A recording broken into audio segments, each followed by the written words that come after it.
Advocate ആശ ഉണ്ണിത്താൻ കൂടി നമുക്കൊപ്പം ചേരുകയാണ്. അഡ്വക്കേറ്റ് ആശ ഉണ്ണിത്താൻ, താങ്കൾ കേട്ട് കാണുമല്ലോ ഈ ശബ്ദ സന്ദേശം. കൂടെ നിൽക്കാൻ ഒരു സഹപ്രവർത്തകർ പോലുമില്ല, ഉണ്ട് ചുരുക്കം ചിലർ മാത്രം. പക്ഷെ ഭൂരിപക്ഷം പേരും ഇത്തരത്തിൽ ഇരയ്ക്കെതിരെ കഥകൾ മെനയുക, അവർക്കെതിരെ ഒരു വലിയ പോരാട്ടം നടത്തുക, അതോടൊപ്പം വേട്ടക്കാരന് സംരക്ഷണം നൽകുക, പരസ്യമായ പിന്തുണ പ്രഖ്യാപിക്കുകയൊക്കെയാണ് ചെയ്യുന്നത്.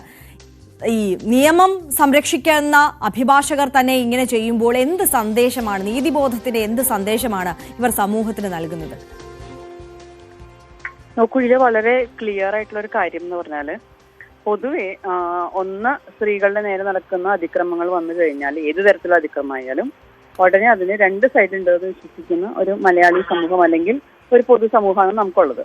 അപ്പൊ അതുകൊണ്ട് തന്നെ കുറെ പേര് ആ രീതിയിലാണ് എന്നെ കാര്യങ്ങൾ വെച്ച് കാണാം. എന്തെങ്കിലും ഭാഗം ഇവരുടെ ഭാഗത്തു നിന്നുണ്ടാവും, പ്രൊവോക്കേറ്റീവായിട്ട് ഇവരുടെ നീറ്റിന്റെ കുഴപ്പമാണ്, അങ്ങനെ പറയും. ഇപ്പം ഇതേ സമാനമായിട്ടുള്ള രീതിയിൽ തന്നെ ഞാനൊരു പോലീസ് ഓഫീസറിന്റെ ഭാഗത്തു നിന്നുള്ള ഒരാളാണ്. അപ്പോൾ ആ സമയത്ത് പക്ഷെ തൃശ്ശൂരുള്ള വക്കീൽ സമൂഹം എന്റെ കൂടെ നിന്നു എന്ന് പൂർണ്ണമായി ഞാൻ വിശ്വസിച്ചിരിക്കുന്ന സമയത്താണ് ഈ പോലീസ് ഓഫീസറുമായി തോളിൽ കൈയിട്ടുകൊണ്ട് എന്താ പറയുക, ടൂറ് പോവുകയും അയാളിൽ നിന്ന് കേസുകൾ കിട്ടാൻ വേണ്ടിയിട്ട് നിൽക്കുന്ന ഒരുപാട് അഭിഭാഷകരെ പിന്നീട് ഞാൻ തിരിച്ചറിഞ്ഞത്. പക്ഷെ 100-200 അഭിഭാഷകർ അല്ലെങ്കിൽ അതിലേറെ അഭിഭാഷകർ എൻ്റെ കൂടെ നിൽക്കുകയും അയാൾക്കെതിരെ പോലീസ് സ്റ്റേഷൻ മാർച്ച് നടത്തുകയും പ്രതികളാവുകയൊക്കെ ചെയ്തിട്ടുള്ള അവസ്ഥ ഉണ്ടായിട്ടുണ്ട്. ഇതുപോലെ തന്നെയാണ് മനസ്സിലാവേണ്ട ഒരു കാര്യം എന്ന് പറഞ്ഞാൽ, ഭൂരിപക്ഷം ആൾക്കാർ അല്ലെങ്കിൽ ഏകദേശം പകുതിയിലേറെ ആളുകൾ നമ്മളുടെ ഒപ്പം നിൽക്കുമെങ്കിലും ഒത്തിരി ആളുകൾ ഉണ്ട് സമൂഹത്തിൽ നമുക്കെതിരെ നിൽക്കാനായിട്ടും. അത് എല്ലാ കാര്യങ്ങളിലും അങ്ങനെ തന്നെയാണ്, അതൊക്കെ പൊതുവെ സമൂഹം അങ്ങനെയാണ്. പക്ഷെ അത് പ്രൊജക്ട് ചെയ്ത് കാണിച്ചിട്ട് അതാണ് സംഭവിക്കുന്നത് എന്ന് പറയുന്നത് ശരിയല്ല. ഒരുമിച്ച് കൂടെ നിർത്തി അവരെ ബോധ്യപ്പെടുത്തി അവരെ മുന്നിൽ അസ്ഥിപരീക്ഷ നടത്തിയിട്ടൊന്നും നമുക്ക് ജീവിക്കാൻ സാധിക്കില്ല. കൃത്യമായി തന്നെ ഒരു പോരാട്ടമാണ്, ഇതൊരു സ്ട്രഗിളാണ്. ഇത് ഒരാൾക്ക് വേണ്ടിയുള്ള സ്ട്രഗിൾ മാത്രമല്ല, സീനിയർ അഡ്വക്കേറ്റ്സോ അല്ലെങ്കിൽ കൂടെ വർക്ക് ചെയ്യുന്ന അഡ്വക്കേറ്റ്സോ സ്ത്രീ അഡ്വക്കേറ്റ്സിനോട് ചെയ്യുന്ന ലൈംഗികമായിട്ടുള്ള കുറെ കാര്യങ്ങളുണ്ട്.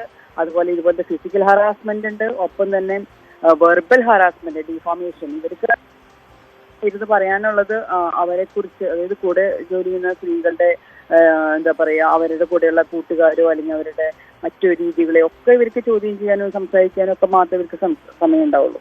അപ്പൊ ഇങ്ങനത്തെ അത് നമ്മുടെ പൊതുവെ സമൂഹത്തിന്റെ ഒരു ക്രോസ് സെക്ഷനാണ് അഭിഭാഷകര്. അതിപ്പോ എവിടെ പോയാലും കാണാൻ സാധിക്കും. അത് ഡോക്ടേഴ്സിന്റെ അടുത്ത് പോയാലും, അത് ജഡ്ജസിന്റെ അടുത്ത് പോയാലും, അതിനിപ്പം തൊഴിലാളികളുടെ അടുത്ത് പോയാലും, അതല്ലെങ്കിൽ അധ്യാപകരുടെ അടുത്ത് പോയാലും, സ്ത്രീകൾ പണിയെടുക്കാൻ വേണ്ടി പൊതുവേദിയിലേക്കോ അല്ലെങ്കിൽ പുറത്തേക്കോ വരികയാണെങ്കിൽ, അകത്തുനിന്ന് പുറത്തേക്ക് വന്നു കഴിഞ്ഞാൽ അവരെ കുറിച്ച് ഇല്ലെങ്കിൽ അപ്പോവാതെ പറയാതെ പറ്റില്ല, നാവ് ചൊറിയുന്ന ആൾക്കാരുണ്ട്. അങ്ങനെ യാത്ര ചെയ്യുന്ന സ്ത്രീകൾക്ക് എന്തെങ്കിലും പരിക്ക് പറ്റിയാൽ എന്തുകൊണ്ട് ആ സമയത്ത് അവരവിടെ ഉണ്ടായെന്ന് പറഞ്ഞ അക്രമങ്ങളെ കുറിച്ചുള്ള ചോദ്യം. അതുപോലെ അയാൾ ഭയങ്കര മാന്യനും പാവമാണല്ലോ എന്ന് പറയാൻ അയാൾക്ക് വേണ്ടി സാക്ഷ്യം പറയുന്ന ആൾക്കാരൊക്കെ പൊതുവേ, ഇത് ഒരു ക്ലാസ് എടുക്കുന്ന പോലെ ഞാൻ പറയാണ്, കാരണം ഇതാണ് നമ്മുടെ നാട്ടിൽ സംഭവിച്ചുകൊണ്ടിരിക്കുന്നത്. അപ്പൊ അതിന്റെ മുകളിലൊന്നും അവര് ഒരിക്കലും തളരേണ്ട ആവശ്യമില്ല. ഒരുപാട് ആളുകൾ വളരെ കൃത്യമായി തന്നെ അഭിഭാഷകരാളും അഭിഭാഷകരില്ലാത്തവരുമായിട്ടുള്ള ഒത്തിരി മനുഷ്യർ, നന്മ നശിച്ചു പോകാത്ത ഒരുപാട് മനുഷ്യർ അവരൊപ്പം നിൽക്കുന്നുണ്ട്. ഈ പോരാട്ടം മുന്നോട്ട് കൊണ്ടുപോകാൻ തന്നെ വേണം. കൃത്യമായി തന്നെ തൊഴിലെടുക്കുന്ന ഇടങ്ങളിൽ ഇവിടെ എല്ലാവരും ചർച്ച ചെയ്യാത്തൊരു കാര്യമാണ്, സ്ത്രീകളുടെ നേരെ നടക്കുന്ന ലൈംഗിക അതിക്രമങ്ങൾ തൊഴിൽസ്ഥലങ്ങളിലുള്ളത് പ്രൊട്ടക്ട് ചെയ്യാൻ വേണ്ടിയിട്ട് നിയമം കൊണ്ടുവന്നിട്ടുണ്ട്. നിങ്ങൾക്കറിയാം, അത് അമ്മ തുടങ്ങിയ സംഘടനകളിൽ അല്ലെങ്കിൽ സിനിമാ മേഖലയിൽ കൊണ്ടുവരണം എന്ന് പറഞ്ഞ പ്രശ്നം ഉണ്ടാക്കുന്നുണ്ട്. എന്തുകൊണ്ട് അഭിഭാഷകർക്ക് അങ്ങനെ ഒരു പ്രൊട്ടക്ഷൻ ഇല്ല? എന്തുകൊണ്ട് പോഷ് ആക്ടിന്റെ IC ഞങ്ങൾക്കില്ല?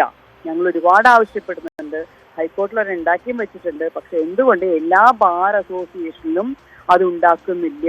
കാരണം ലൈംഗികമായിട്ടുള്ള ഹറാസ്മെന്റ് മാത്രമല്ല അവർ അഡ്രസ് ചെയ്യുക, അവിടെ മറ്റു രീതിയിലുള്ള ഹറാസ്മെന്റുകൾ കൂടി അഡ്രസ് ചെയ്യേണ്ടതുണ്ട്, ചെയ്യുന്നുണ്ട് നിയമം. അപ്പൊ അതും കൂടി ഞങ്ങളെയും ആ പോഷ് ആക്ടിന്റെ പരിധിയിൽ കൊണ്ടുവന്ന് പ്രൊട്ടക്ട് ചെയ്യണം എന്നതും കൂടി ഒരു ആവശ്യവും ഡിമാൻഡുമായി വെക്കേണ്ട ഒരു ടൈമായിട്ടാണ് ഞാൻ ഇതിനെ മനസ്സിലാക്കുന്നത്.